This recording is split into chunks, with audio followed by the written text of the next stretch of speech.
Hello everyone, welcome back. So students, today we will talk about chapter number 6 यानी कि molecular basis of inheritance. तो एक topic जो आज हम डिस्कस करने जा रहे हैं वो क्या है? Experimental proof that DNA replicates semi-conservatively. So basically semi-conservative replication के लिए semi-conservative replication,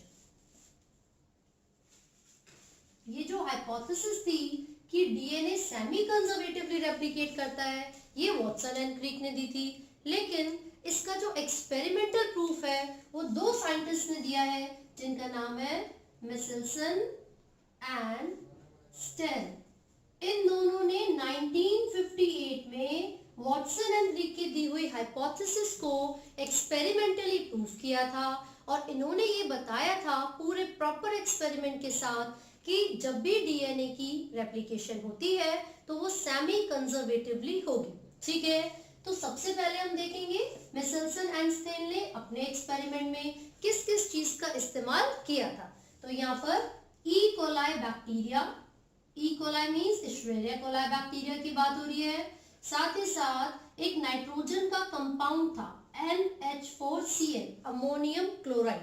ठीक है, बेसिकली इन दोनों साइंटिस्ट ने नाइट्रोजन के दो आइसोटोप्स लिए थे, heavy isotope which is N15 and light isotope which is N14, nitrogen 15 and nitrogen 14।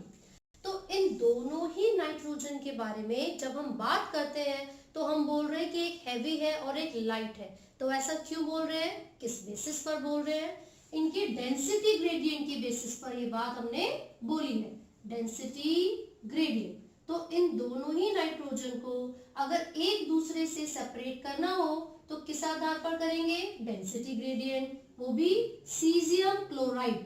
CaCl का मतलब है caesium chloride based density gradient. ठीक है, तो हाई डेंसिटी होती है N15 की, लो डेंसिटी होती है N14 की।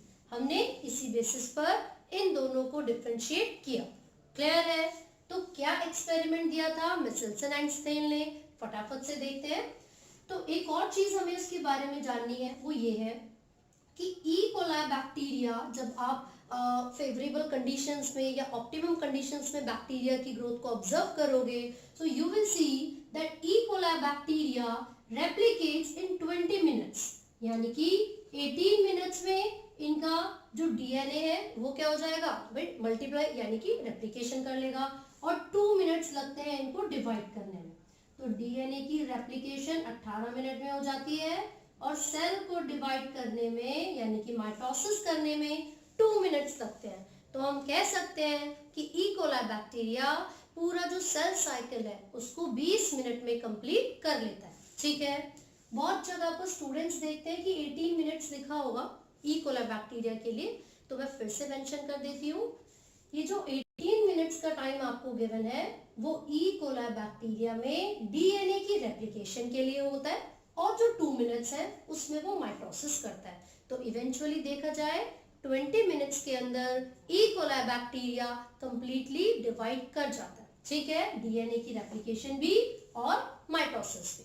आगे बढ़ेंगे तो मिचेल्सन एंड स्टेन ने क्या किया था? सबसे पहले इन्होंने एक मीडियम में ग्रो करवाया ई कोलाई बैक्टीरिया को, इन्होंने एक मीडियम में ग्रो करवाया ई कोलाई बैक्टीरिया को, and this medium has 14N। उस मीडियम के अंदर कौन सा नाइट्रोजन प्रेजेंट था? 14N, और वो भी NH4Cl की फॉर्म में। हमेशा मीडियम में जो नाइट्रोजन प्रोवाइड किया जाएगा वो अमोनियम क्लोराइड की फॉर्म में दिया जाएगा। ठीक है, अब आपने क्या किया, जब बहुत ही लंबे समय से ई कोलाई बैक्टीरिया को एक्सटर्नल सोर्स से जो नरिशमेंट मिल रहा था उसमें 14 नाइट्रोजन था, तो जब भी ई कोलाई बैक्टीरिया रेप्लिकेशन करेगा तो उसके डीएनए में भी 14 नाइट्रोजन की ही एंट्री होगी, 14 नाइट्रोजन की ही एंट्री होगी। So over a longer time, काफी लंबी जनरेशंस के बाद भी जब ई कोलाई बैक्टीरिया को ऑब्जर्व किया गया तो उसके डीएनए में कौन सा नाइट्रोजन था? 14N, 14N। लेकिन अब हमने क्या किया है, हमने चेंज कर दिया medium. and this time we have provided him 15N.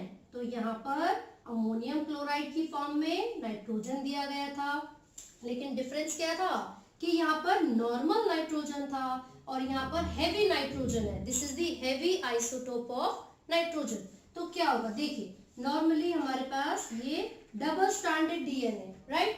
कितना होगा इसके अंदर, 14 नाइट्रोजन 14 नाइट्रोजन. जब भी ये डीएनए रेप्लिकेशन करेगा तो ये दोनों स्ट्रैंड्स इस तरीके से खुलेंगे. दोनों स्ट्रैंड्स खुल चुके हैं, है ना.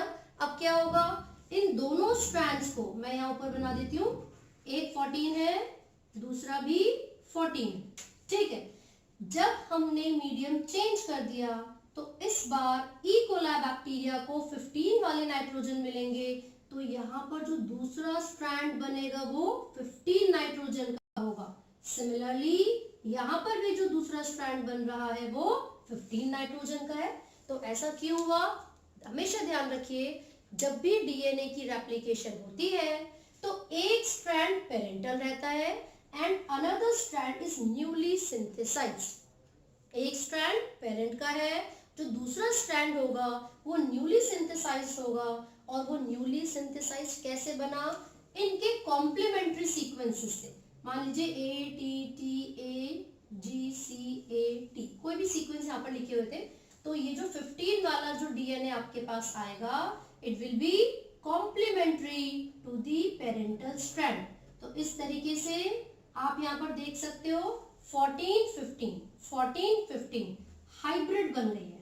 क्या बन रही है, हाइब्रिड, ठीक है. और जब भी ऑब्जर्व किया जाएगा डेंसिटी ग्रेडियंट के आधार पर, तो पता है किस तरीके से यहाँ पर आप ऑब्जर्व करोगे, लाइक दिस. क्योंकि ये 14N है, 14N है, तो आप बिल्कुल बेस पर इसको ऑब्जर्व करोगे. लाइट होता है, this is the lighter one, तो ये कहां पर प्रेजेंट है, बेस पर, ठीक है. अब यहाँ पर ये कौन सा है, हैवी और लाइट दोनों प्रेजेंट होते हैं. हैवी और लाइट दोनों प्रेजेंट होते हैं. तो आप यहाँ पर देखोगे दिस इज दी हाइब्रिड, क्योंकि 14-15 दोनों बन चुके हैं. सो किस तरीके से शो होती है ये hybrid, centre. This is the hybrid, ये आपको हाइब्रिड शो है, ठीक है. ये हम किसकी बात कर रहे हैं, caesium chloride based density gradient. Clear है. चलिए, तो ये कितने समय में ई कोलाई के अंदर पूरी सेल डिवीजन हुई, 20 मिनट्स में. अब अगली जनरेशन की तरफ बढ़ेंगे. अब फिर से 20 मिनट्स, यानी कि टोटल 40 मिनट्स हो गए, ठीक है. अब क्या होगा, देखिए ध्यान से, यहाँ पर 14-15 प्रेजेंट है. अब ये 14-15 एक दूसरे से सेपरेट हो जाएंगे. This is 14, this is 15. Clear है. Same with the another one, this is 14, this is 15, ठीक है. अभी भी हमने जो मीडियम इनको प्रोवाइड किया हुआ है वो 15 नाइट्रोजन वाला ही है. कौन सा मीडियम है, 15 नाइट्रोजन. तो जो कॉम्प्लीमेंट्री यहाँ पर बनेगा इट विल बी 15, और यहाँ पर भी जो कॉम्प्लीमेंट्री बनेगा वो 15 होगा. सिमिलरली यहाँ पर भी 15 आएगा और इसका कॉम्प्लीमेंट्री भी 15. तो आप देख सकते हो कि हमें दो हाइब्रिड्स मिली हैं, हमें दो हाइब्रिड मिली हैं जो कि इससे पहले वाली जनरेशन में भी थी. लेकिन इन दोनों को जब ऑब्जर्व करोगे तो ये दोनों क्या है, न्यूली सिंथेसाइज्ड, न्यूली सिंथेसाइज्ड. तो अगर हम इनको ऑब्जर्व करेंगे डेंसिटी ग्रेडियंट की बेसिस पर, तो एक तो यहाँ पर 15 हैवी आइसोटोप दिखेगा, ठीक है. This is the heavy isotope, और आपको हाइब्रिड भी नजर आएगी, दिस इज दी हाइब्रिड.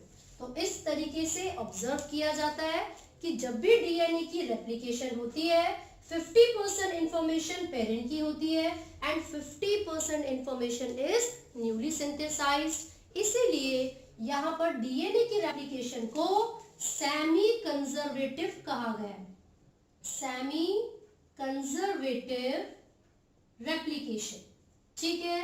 तो दो चीजें हमें याद रखनी है.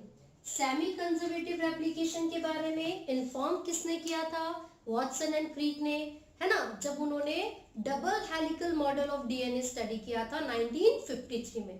तो उन्होंने ये भी बताया कि जो डीएनए होता है वो सेमी कंजर्वेटिवली रेप्लिकेट करेगा, ठीक है.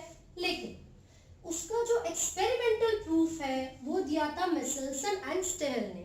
मेसेल्सन एंड स्टेरल ने, वो भी 1958 में। किस किस चीज का उन्होंने यूज किया? ई कोलाई बैक्टीरिया का एक मीडियम जिसमें अमोनियम क्लोराइड था।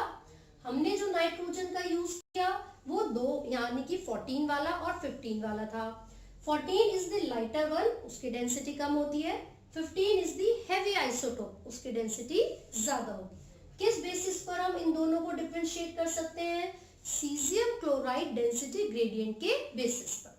ठीक है, सबसे पहले हमने काफी जनरेशंस तक ई कोलाई बैक्टीरिया को 14 नाइट्रोजन वाले मीडियम में रखा।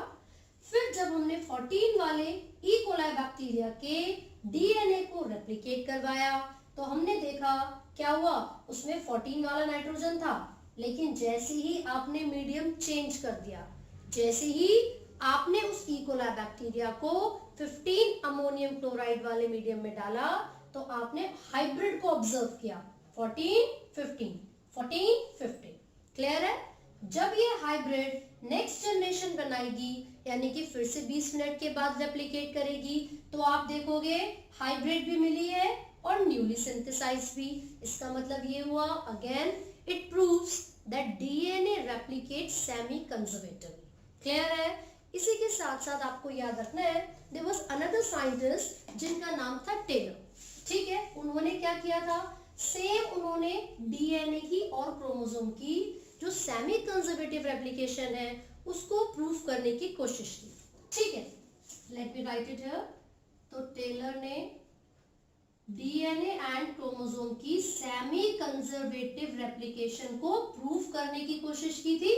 उन्होंने क्या चीज ली थी? भाई अभी मेसेल्सन एंड स्टेरल के बारे में पढ़ा, उन्होंने नाइट्रोजन लिया था, लेकिन जो टेलर है उन्होंने जब अपने कलीग्स के साथ एक्सपेरिमेंट परफॉर्म किया, पहली बार वो विसिया फाबा यानी कि फाबा बीन्स के साथ एक्सपेरिमेंट था, फाबा बीन्स।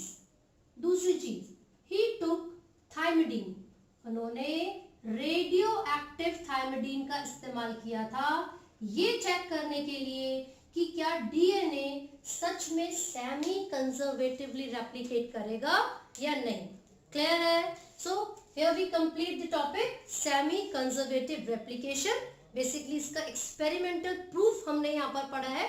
आई होप आपको ये समझ में आया हो। इन केस कोई अगर डाउट आपको होता है तो आप कमेंट कर सकते हैं। And do not forget to like, share and subscribe. Thank you.